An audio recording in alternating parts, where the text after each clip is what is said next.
Belfrage after show. Just so you're aware of who I am, some of you may not be aware of the Greg Belfrage Show. We are on the air in Sioux Falls, South Dakota at KELO, and we're a news talk program, very conservative. Those are the kinds of issues that we talk about here. So if it's not your cup of tea, I appreciate that. But post-show, I'm trying to get a handle on what to do. I would like to do a daily post-show kind of wrap-up. I don't want to rehash things that we already talked about on the show. Did that a little bit yesterday. And I don't want this to be about that. I want it to be different kind of content. And one of the things that I had in my stack of stuff this morning that I didn't get to is something that I think is worth sharing with you.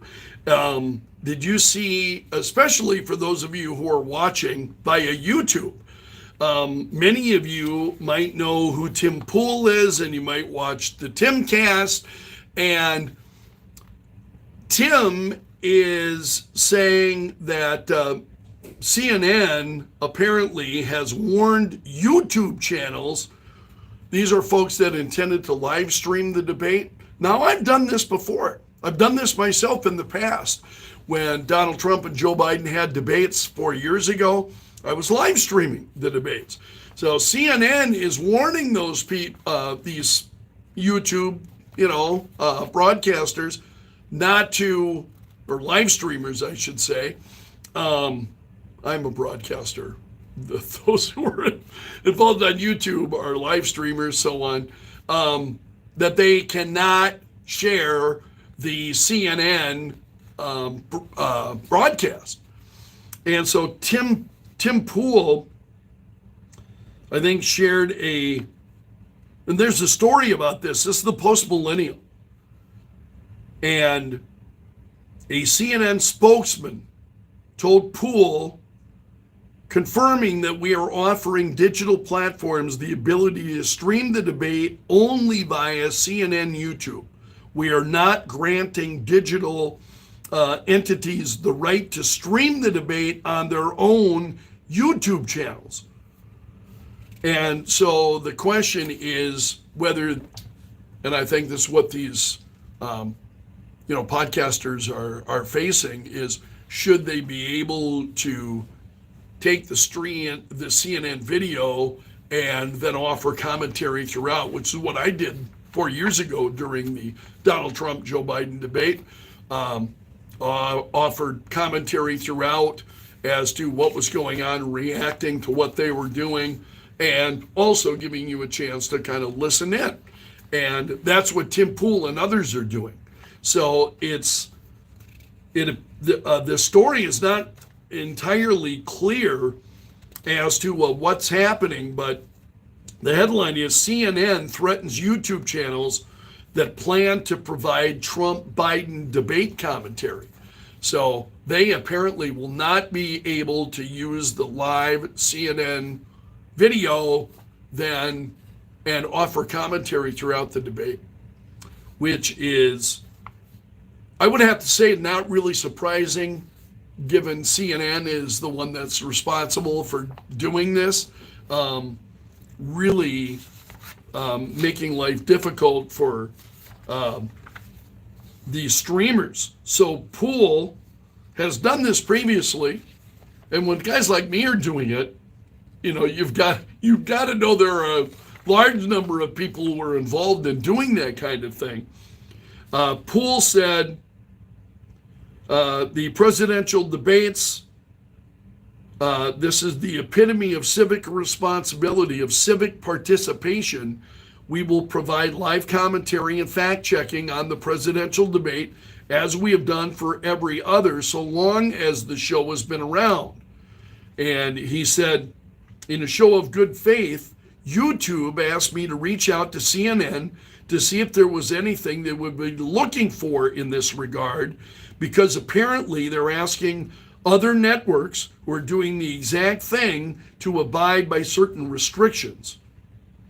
So it's not entirely clear to me what's going on, but it appears that they are not going to be able to live stream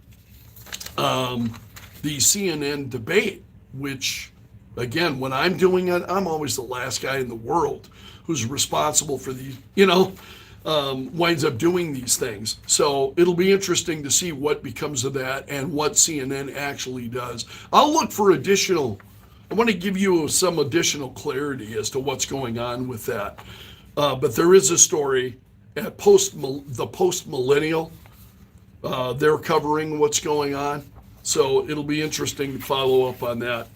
There was another story that I mentioned just in passing this morning. This show is trending, this story is trending. And I run down trending stories each day early in the program. And you would have seen that in the previous hour on YouTube this morning of the Greg Belfrage Show. I run down stories that are trending each morning, and I get those through freespoke.com. And it's one of the best services that I have found that's out there to show you news stories that are trending and what's generating conversation. It's really helpful for me in what I do. So Andrew Cuomo was on Bill Maher's show on Friday night. Bill does a show on HBO, Real Time, I think, that Maher does. And that show often generates news. At least it trends, stories that are trending, because either Maher or his guest have got a very unique outlook on things. Certainly Maher is routinely flying in the face of legacy media. So Andrew Cuomo was on the show this past Friday night, and he said of this hush money case against Donald Trump, he said the Attorney General's case in New York, frankly, should never have been brought, he said. And if his name was not Donald Trump, and if he wasn't running for president, I'm the former AG of New York, and I'm telling you, that case would have never been brought. So here is Andrew Cuomo responding to Alvin Bragg and his prosecution then in Manhattan of Donald Trump. And Cuomo saying, I never would have done it.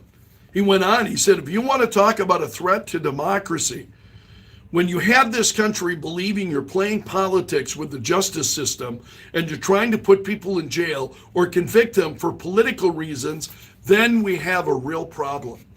And, when Andrew Cuomo starts to recognize this kind of stuff, you really have got to admit that this is an ongoing problem. So, and a lot of folks, I find myself just at a loss for words trying to convince people that these things are happening and to be able to at least see and recognize what's going on and see that for what it is.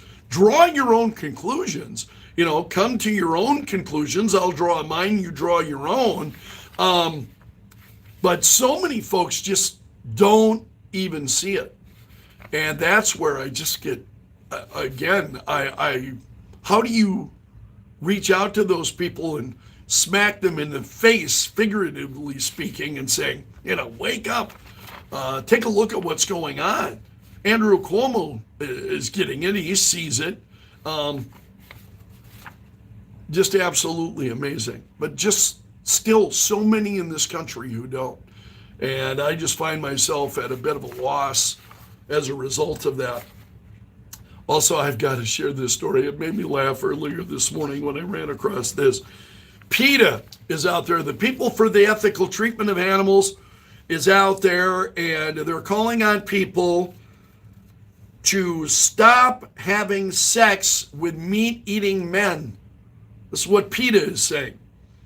They released a statement. This is a new campaign that PETA is undertaking. And they said, because men, they use the up-bomb here, and I'm going to drop it. Because men apparently don't give a blank about the planet, as a new study shows that males contribute significantly more to the climate catastrophe than females through their higher consumption of meat. PETA is asking people to stop giving a blank, literally, by withholding sex from their meal-eating husbands and boyfriends until they go vegan. So PETA is out there trying to appeal to those who are, is it maybe men or women who their boyfriends, trying to appeal to people, stop having sex with those who consume meat. And I'm like, seriously, do you really need to give my girlfriend another reason? No, joking. But I see they and their antics is just absolutely laughable. And one of the things I try to do is on my show, whether it's here on YouTube or whether it's on my radio program, on my terrestrial radio program on KELO, I'm trying to make people aware of things, and then I'll let you draw your own conclusion. These kinds of appeals, and PETA has got no credibility. My credibility is dear to me. It really is. I mean, I want to be credible. So that that information that I'm sharing, you can go out and you can research it, you can find, and I've suggested that to folks for a long time. Go out, get your information from as many different sources as you can. Find sources that you believe that you can trust, and, discover and learn things for yourself and draw your own conclusions. PETA is drawing the conclusion for you that you should stop having sex with your meat-eating boyfriend. Oh, man. Like, some people need a reason to, anyway. I received an interesting email this morning, and I'm not trying to embarrass the person who sent it to me. In fact, I'm embarrassed. You know how when you learn a word incorrectly when you're young and you say it that way for years and years and years, literally decades, you've said that word incorrectly, and when somebody points it out to you that you've said it incorrectly, you're like, yeah, you're absolutely right. You're absolutely right. But it's become such a habit that you've done it for decades, perhaps. In this case, I have. You've learned the word to say it incorrectly. And if you grew up in my household, you learned a number of words incorrectly.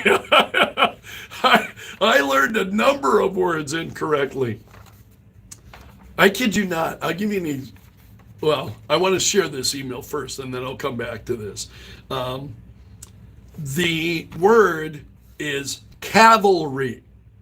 You'll hear me say Calvary, which is, of course, incorrect.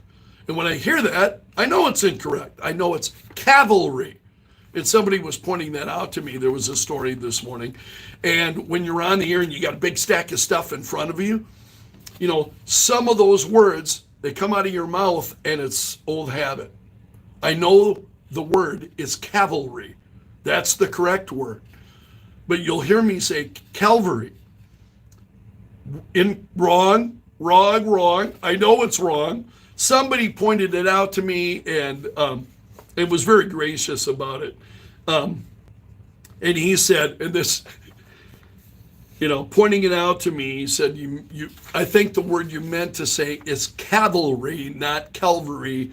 And of course, he's absolutely right. And so I responded to him and saying, man, I know I've said it wrong. I've said it wrong that way for decades.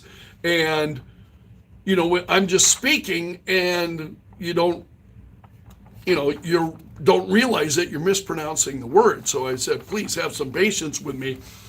And he sent me a reply. He said, it's the only imperfection I've heard from you over the last 10 years or so. No, now he's pulling my leg, I think. But very, very gracious. I appreciate the emails so much. You can email me anytime. My email address is my name, greg.belfrage@kelo.com. greg.belfrage@kelo.com. And I appreciate your thoughts. Also, we talked about on the show this morning, and you can find this in the Greg Belfrage podcast at kelo.com. We talked about Matthew Modine and his post on social media responding to what's going on at Amazon. He said, who decided to remove Born to Kill? This is on this was on, you go to Amazon, you want to download Full Metal Jacket. The poster from Full Metal Jacket shows a helmet, with the words Born to Kill on it.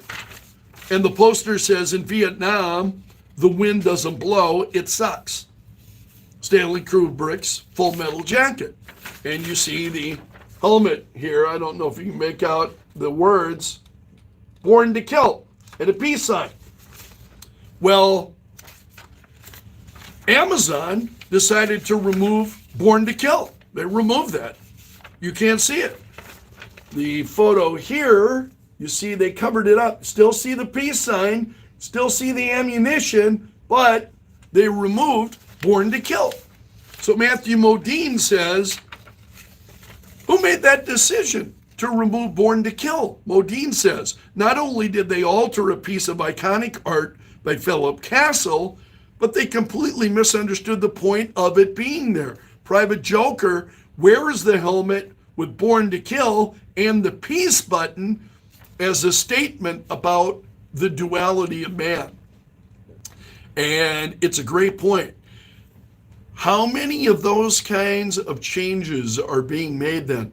And I wonder if Amazon is willing to do that, then just to the image of the helmet, what changes are they willing to make within the movie? What edit? They'll start saying, we want to edit that part out. We don't think that part should be in there, so we're going to remove that.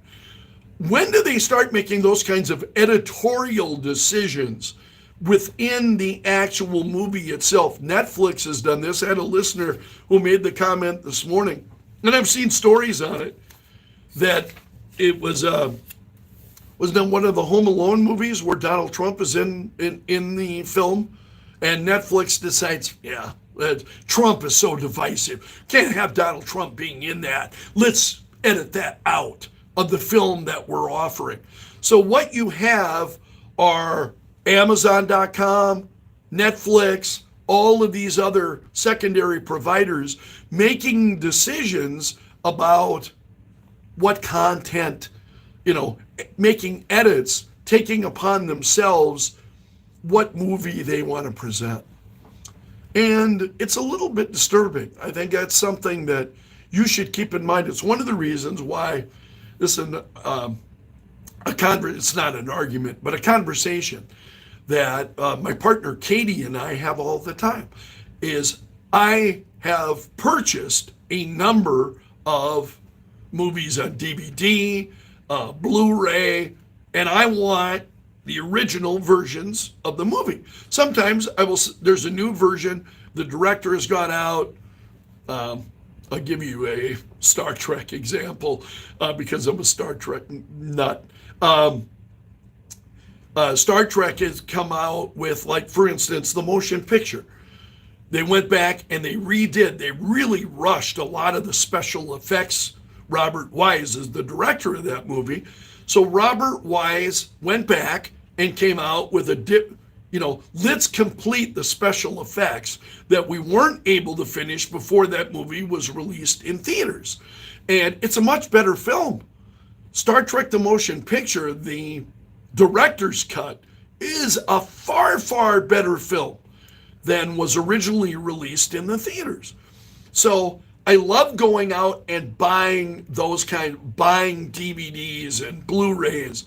And one of the reasons now I think that it's a good idea to do that, if you really, really love a film and you don't want to see it altered by YouTube, by Amazon.com, or you don't want to see it altered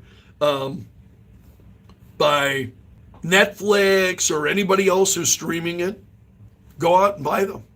I think it's a great idea. Buy those films, have them yourself so that you've got a hard copy version yourself that could no longer be edited. You've got that version.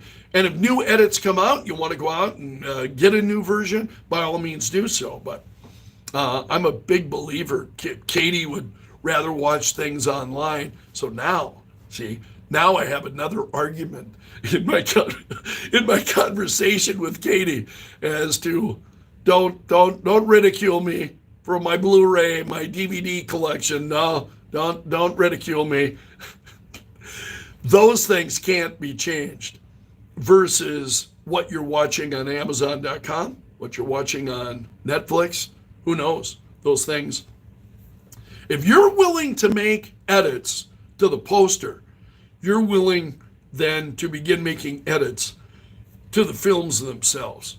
So I'll leave you with that thought this morning. Again, feel free to drop me an email anytime. Please, thumbs up. If you're watching, let me know how I'm doing. Thumbs up, thumbs down. Just react in some way. Share it with somebody else that you think might find it valuable. Means a lot to me trying to get my footing, in doing these kinds of things. So I really, really appreciate it. Thanks for being here. Take care. And I'll be doing kind of an after action show each day, each weekday as a follow-up. Continue to live stream the show for an hour every morning. This is the Greg Belfrage radio show. So you'll still be able to follow that every morning at 6 a.m. Central Time. And my thanks to those who do so. I really appreciate you being here, whether you're, here, if you follow me on Facebook, if you listen to the radio show, very much appreciated. Have a great day. So long until tomorrow, my friend, and may God bless. Here's where I poke you in the eye.